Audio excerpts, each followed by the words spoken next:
আজ আমিও দেখে নেব এই বাড়িতে কি বিচার হয়। মা আপনি বলুন, আমি যদি বদ্দির জায়গায় থাকতাম আমি এরকম একটা কাজ করতাম? কোনোদিন আমি আর আপনার মেজো ছেলে এরকম দেওয়ালা ডায়নাকে নিয়ে গিয়ে বিয়ে দিয়ে দিতাম না মা। আজ মা বাবা বিচার করবে আমি ভালো না বদ্দি।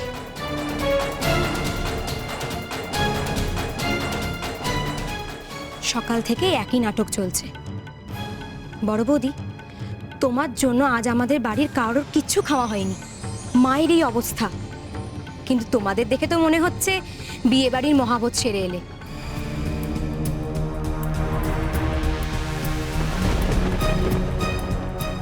কিরে নিশিত, এবার বল কি জবাব দিবি তুই? বইয়ের সমর্থন করতে গিয়ে যখন এত বড় কাজটা ঘটিয়ে এলি, তোর একবার মনে হলো না যে বাড়ির বড় ছেলে হয়ে তুই মায়ের মুখের সামনে কি জবাব দিবি, কি মুখ নিয়ে দাঁড়াবি? কি হলো, কি মুখে কুলু পেটে রেখেছিস নাকি? না মা, আসলে উত্তর আছে মা।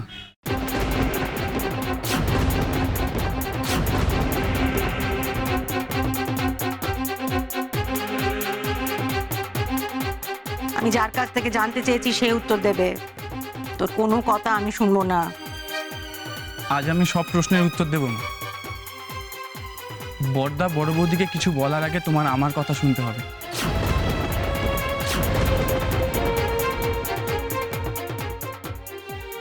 তাহলেই আমার মনে হয় তোমার সব রাগ, সব সন্দেহ দূর হয়ে যাবে।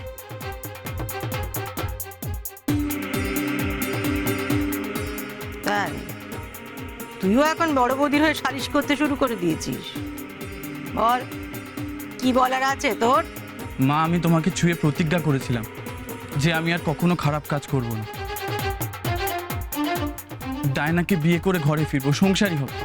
আমি তো তাই করেছি মা। তোমার ছেলে তোমার কথা রেখেছে মা। ও মা, একবার তোমার এই ছেলেকে তোমার এই ঘরে ফিরতে দাও, তোমার সংসারে একটু জায়গা দাও। দেখো মা, আমি আরে দে বল, তুই তোর মাকে ঠিক করে এখনো চিনে উঠতে পারিসনি।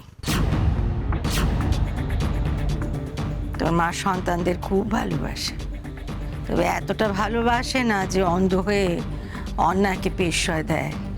না মা, আমাকে একবার পুরোটা বলতে দাও, তারপর দেখবে তোমার সব ভুল ধারণা মিটে যাবে। তারপর তোমার যা বিচার করার তুমি করো। মা, আমি তোমাকে কথা দিচ্ছি, আমি কোনো কথা না বলে তোমার বিচার মেনে এই বাড়ি থেকে চলে যাব। মা, যা ঘটেছে, যেভাবে ঘটেছে, তাতে আমি ছাড়া আর কারো কোনো দোষ নেই।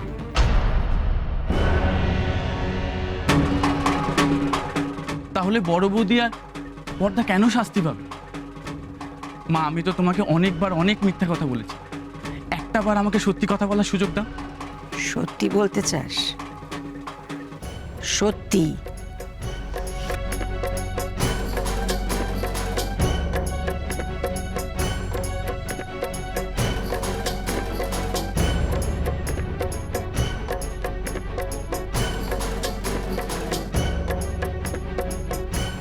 তুই যা বলবি তুলসী মঞ্চ ছুঁয়ে বলবি, তবে আমি তোর কথা বিশ্বাস করব। বল, এবারে কি বলবি বল, আমি শুনবো, বল। সেদিনকে আমার মেয়ের শরীর খারাপ ছিল মা, তোমার মনে আছে? তুমি ওর জন্য রসুন তেল করে গিয়ে বাবার সাথে পুজোর বাজার করতে গেলে। সেদিনকেই এই ঘটনাটা ঘটেছিল।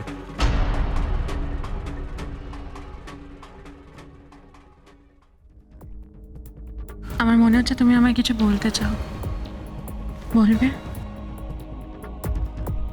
হ্যাঁ বড় বৌদি, একটা সিক্রেট আছে, এখানে বলা যাবে না।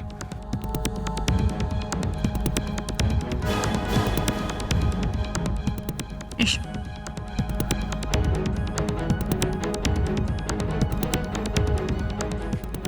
বলো।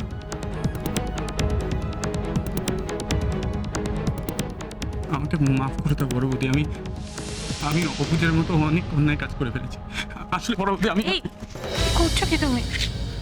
দেবাল, তুমি আমার ভাইয়ের মতো। তুমি যে ভুল করেছো তার জন্য অনুতপ্ত করলেই আমি বিশ্বাস করব তুমি আর সেই ভুল করবে না। কিন্তু বড় বৌদি, রাগে অন্ধ হয়ে আমি এত বড় একটা ভুল করে ফেসে গেছি যে আমি সেখান থেকে বেরোতে পারছি না। বড় বৌদি, ফেরতে পারছি না। আমার ওপর এত রাগ কেন দেবল? আমি জানি বড় বৌদি, তুমি ঠিক। আমি বারবার তোমার সাথে ভুল করে এসেছি, কিন্তু কখনো আমার ভুল মানতে চাইনি। বড় বৌদি, তুমি বারবার আমাকে চোখে আঙ্গুল দিয়ে আমার ভুল দেখিয়ে দিতে বলে আমার খুব খারাপ লাগতো। তাই আমার ইগোতে লাগতো। ইগো যে মানুষকে ভুল পথে চালিত করে দেয় তুমি জানো না? জানি বড় বৌদি, আমি ভুল পথেই গেছি। তাই তোমার শত্রু ওই শিব ভক্তের সাথে হাত মিলিয়েছিলাম এই একই ভুল থেকে। বড় বৌদি, আমি তোমার বারবার ক্ষতি করতে চেয়েছিলাম। এমনকি তোমার পরীক্ষার দিন তুমি যখন বাড়ি থেকে বেরোবে তখনও তোমার ক্ষতি করার প্ল্যান আছে আমাদের।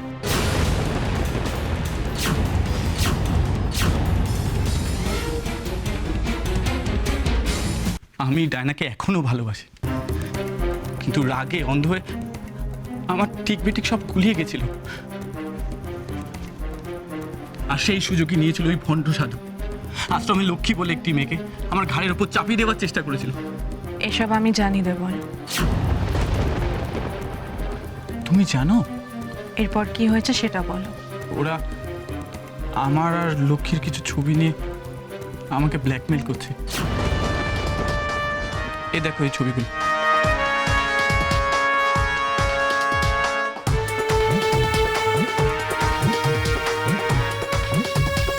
বড় বৌদি, ও আমাকে বলেছে যে ওর উদ্দেশ্য পূরণ না হলে এই ছবিগুলো মার কাছে পাঠাবে।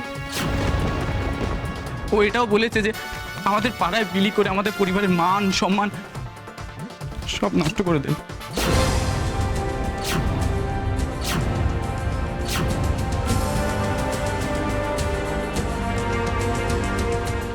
এটা হতে পারে না।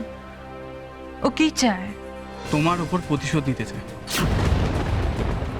আর তার জন্যই ও আমাকে ফাঁসিয়েছে। ওর মতন ক্রিমিনালদের এটা মনে হওয়া স্বাভাবিক, কিন্তু সেটা কি করে? জানি না, আমাকে এক্ষুনি একবার যেতে বলেছে, বললো এটাই নাকি লাস্ট চান্স। বড় বৌদি, আমাকে যে করেই হোক ওদের হাতে তোমাকে তুলে দিতে হবে।